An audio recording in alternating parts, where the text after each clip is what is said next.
আর ওই শয়তান ছেলের জন্য কি গ্রামের মেয়েরা স্কুল যেতে পারবে না? কেন? আমার ছেলে কি করেছে? কি করেছে? নেক্কা মাসুদ, উনি কিছুই জানে না। ছেলে তো নয়, যেন আস্ত পাঠা। মুখ সামলে কথা বলো। কেন, মারবে নাকি? শালা যেমন ছেলে তার তেমনি বাপ। কি হলো শুনছো? তোমার ছেলের নামে কি না বলছে?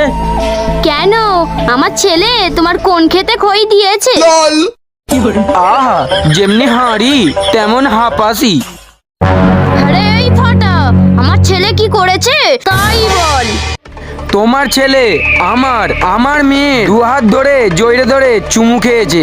হায় আল্লাহ, আমার ছেলে মেয়ে দেখলে 5 হাত দূর থেকে যায়, সে নাকি চুমু খেয়েছে। গুটি বসন্ত কলেরা আমার ছেলের নামে মিছে বদনাম দিচ্ছে। হ্যাঁ, গুটি বলো আর যাই বলো, ছেলে তো নয়, যেন হিন্দু কালির পাঁঠা।